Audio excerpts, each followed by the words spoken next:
Bonjour à tous et à toutes.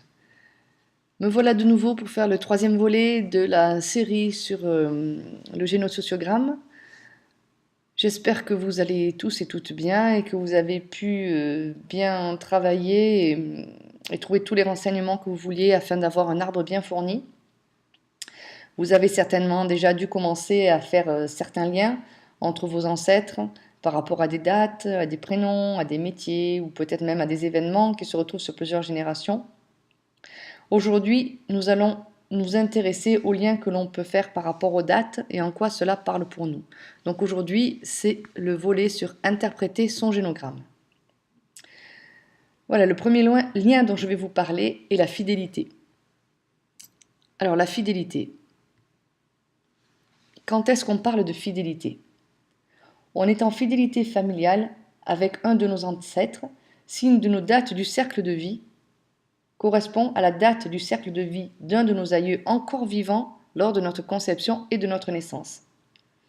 Cette date doit être à 10 jours près en correspondance avec la nôtre. 10 jours avant, 10 jours après. Voilà. Par exemple, si vous êtes né un 16 juillet, vous pouvez être en fidélité avec un ancêtre dont une de ces dates est comprise entre le 6 juillet et le 26 juillet. On ne prend pas en compte l'année pour la fidélité. La fidélité peut se révéler de deux façons différentes dans notre vie présente. Soit on reproduit presque à l'identique, inconsciemment bien sûr, la vie ou l'événement de la personne avec laquelle nous sommes en fidélité, soit on est complètement l'inverse. Je vous donne un exemple, vous comprendrez mieux. Voilà, vous êtes en fidélité avec votre arrière-grand-père. Ce dernier buvait, était violent avec sa femme, coureur de jupons, joueur de cartes. Il a donc laissé une trace de lui assez traumatisante pour sa famille. Étant en fidélité avec lui, vous allez soit faire à peu près la même chose sans pouvoir rien y faire et ne sachant pas comment faire autrement, soit vous allez être tout l'inverse, avec le même excès. Trop docile, vous ne savez pas prendre de décision dans le couple, vous ne jouez jamais au jeu d'argent, vous ne trouvez pas votre place, ni dans le couple, ni dans la famille. Et tout ça, vous en souffrez et vous ne savez vraiment pas comment vous en sortir. Il est important de noter la date sur laquelle on est en fidélité, car cela peut nous amener des éléments de réponse quant à la mise en place de ce schéma chez notre aïeul. Voilà, je vous donne un autre exemple. Ça peut être aussi une grand-mère qui n'a jamais pu faire d'études pour diverses raisons. Elle a eu à la place un mari et des enfants, alors qu'elle voulait faire des études et ne pas avoir d'enfants. Et elle en a profondément souffert dans l'impuissance. Alors vous allez soit vivre la même chose pour lui prouver votre fidélité, soit faire de grandes études, ne pas vous marier et ne pas avoir d'enfants, afin que ceci n'entrave pas votre carrière d'études ou votre carrière professionnelle, votre poursuite d'études ou votre carrière professionnelle. Mais tout ça, vous allez le vivre dans la souffrance. Vous n'allez pas, au fond de vous, vous allez sentir qu'il y a quelque chose qui ne va pas. Vous le faites comme poussé par une force qui n'est pas, ce n'est pas vous en fait. Dans les deux cas, bien souvent, cette vie, voilà, dans les deux cas, souvent votre vie ne vous convient pas et pourtant vous répétez le même scénario sans cesse, sans cesse, sans cesse. Alors, qu'est-ce que ça peut donner sur l'arbre? Vous voyez? Donc là, c'est vous, en bas, le rond. Bon, là, en l'occurrence, c'est moi. Hein. Donc, on voit la date de naissance le 6 juillet 1971 et je vois que ma grand-mère paternelle, qui est née le 8 avril 1914, a pour date de conception le 8 juillet 1913. Donc vous voyez que vous êtes en fidélité avec, que je suis moi par exemple, en fidélité avec ma grand-mère paternelle par rapport à sa date de conception. En d'autres termes, le clan m'a désigné pour réparer la vie de ma grand-mère paternelle qui a quelque chose qui a cloché par rapport à sa conception. Est-ce qu'elle n'était pas désirée? Est-ce qu'il y a eu un viol? Est-ce que c'est un enfant non légitime? Est-ce que... On ne sait pas. Voilà. Voilà, vous pouvez maintenant...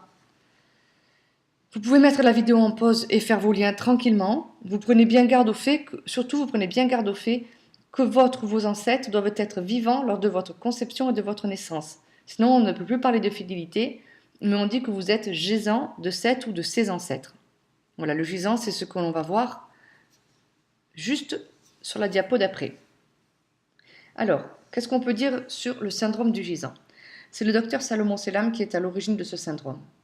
En effet, il a pu mettre en évidence, preuve à l'appui bien sûr, la mise en route d'une dynamique automatique de réparation transgénérationnelle, à la suite d'un drame familial, à type de décès, ressenti comme trop prématuré, non admis, injustifié, injustifiable, et bien sûr vécu dans la solitude. On n'a pas été accompagné pour ce décès, on l'a vécu vraiment dans l'impuissance, dans l'injustice et dans une terrible solitude. Et ces répercussions, généalogiques sur plusieurs générations, pouvant aboutir à des conséquences médicales, psychologiques ou psychiatriques. Un gisant est bien entendu une personne conçue et née après le décès d'un aïeux dont la date de naissance, entre autres, correspond à une des dates, naissance, conception, décès de cet aïeux. C'est aussi un enfant, bien sûr, qui est né après un décès, une fausse couche, une IVG d'un enfant de sa fratrie. Alors, comment on le met en évidence? Alors, pour le défunt, vous allez prendre sa date de conception, sa date de naissance, sa date de décès. Et pour vous, le gisant, vous allez prendre les dates de conception, de naissance et de gisant. Si vous avez votre date de conception qui correspond à une date sur le défunt, soit conception, soit naissance, soit décès, vous êtes gisant. Pareil pour votre date de naissance ou pour votre date de gisant. Alors, quel est le rôle du gisant? Alors, le rôle du gisant, c'est de remplacer l'ancêtre décédé à partir de la date à laquelle vous êtes gisant. C'est-à-dire que si vous êtes gisant de cet ancêtre par rapport sur sa date de mort, sur sa date de décès par exemple, le clan vous nomme pour remplacer cet aïeux à partir de sa mort. Alors, qu'est-ce que cet aïeux aurait fait après, s'il avait vécu, qu'est-ce qu'il aurait fait?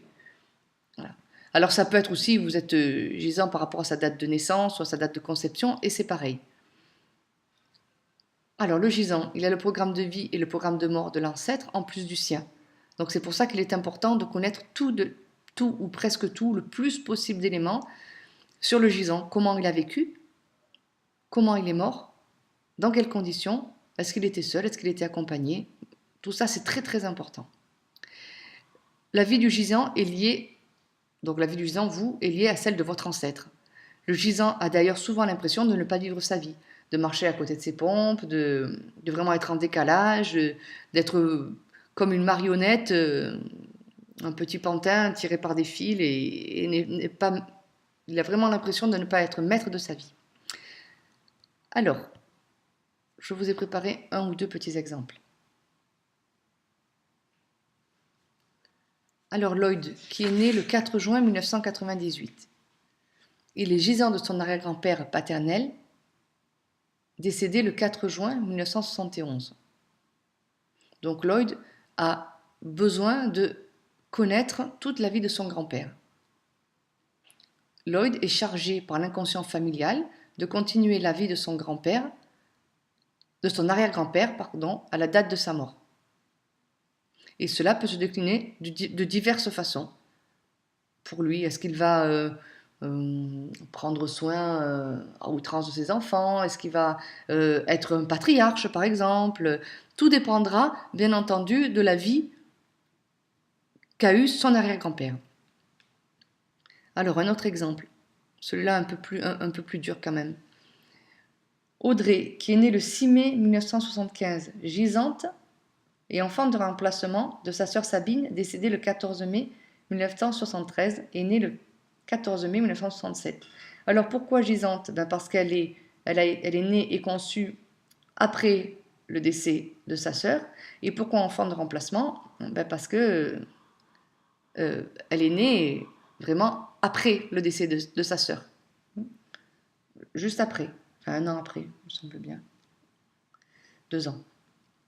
Voilà, donc il y a ici deux choses importantes. Audrey doit remplacer Sabine par rapport à sa date de naissance et sa date de décès. Donc elle a déjà 2 programmes. Lorsqu'une personne meurt sur sa date de naissance, là en l'occurrence Sabine est née un 14 mai et elle décède un 14 mai, l'énergie qui est mise là, c'est ma vie n'a servi à rien, oubliez-la. Faites comme si je n'avais pas existé.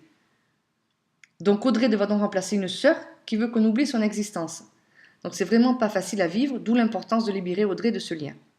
De plus, possédant le programme de vie et de mort de sa sœur, il sera important de connaître quelles étaient les aspirations des parents, grands-parents pour Sabine, de quoi était fait son projet sens, quelle était sa place dans la fratrie, et de qui était-elle en fidélité, voire gisante, Sabine, en l'occurrence là. Donc ça, bon, c'est un gros exemple. Hein. Il y a beaucoup de choses à délier par rapport à cet ancêtre, mais je trouvais que c'était quand même un bon exemple à vous montrer. Alors, comment vous allez voir comment ça se traduit dans l'arbre. Alors, donc là, 6 juillet 1971, donc on a la fidélité. Donc là, j'avais pris un petit stylo vert pour la montrer. Et là, vous allez prendre un stylo d'une couleur différente, c'est quand même mieux, pour faire votre lien de gisant. Donc là, par exemple, on peut voir la grand-mère maternelle qui est née le 8 mai 1914 et qui décède le 10 juillet 1947. Donc là, date de naissance le 6 juillet, date de décès le 10 juillet. Donc ici, le gisant a été programmé par l'inconscient familial pour continuer, entre guillemets, la vie de cette grand-mère maternelle après son décès. Voilà, j'espère que c'est assez clair pour vous. N'hésitez pas à mettre des commentaires, à poser des questions si vous avez besoin d'un peu plus de précision, parce que je sais que c'est assez complexe quand même. Alors, que faire maintenant? Alors, une fois que vous avez pris votre arbre, fait tous ces liens fidélité et gisant, vous allez établir des fiches de fidélité et des fiches de gisant. C'est simple à faire. Je vais vous mettre en lien des photos de fiches de fidélité et de fiches de gisant. En fait, ça vous permet sur ces fiches de noter tout ce qui est en rapport avec la personne avec qui vous êtes en fidélité. C'est votre grand-mère, votre arrière-grand-mère, votre arrière-grand-père, quelle a été sa vie, vraiment tout en détail. Ainsi, vous allez après pouvoir travailler dessus. Alors, qu'est-ce qu'on peut faire d'autre une fois qu'on a fait ces fiches de fidélité et de gisant? Vous allez mettre en place des actes symboliques. On peut faire de l'écriture, on écrit des scénarios catastrophes et les scénarios de réparation. On peut faire des actes de naissance pour des enfants, par exemple, qui sont morts nés et qui ont été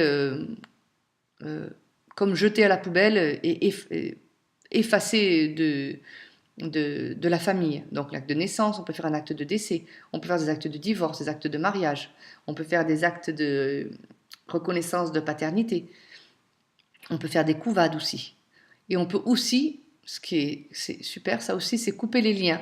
On coupe des liens symboliques. On va tracer des liens avec de la laine ou de la ficelle, et puis on va ainsi relier les ancêtres à la personne qui est gisante ou en fidélité, et on va couper ces liens en disant des phrases symboliques. Bon, c'est tout un travail important à faire. Bon, on peut le faire tout seul, mais c'est bien d'être accompagné.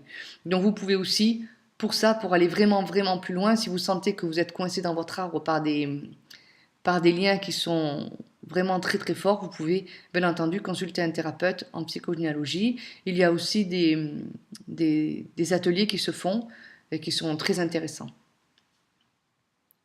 Alors les livres que je peux vous conseiller, vous avez le syndrome du gisant 1 et 2 de Salomon Selam.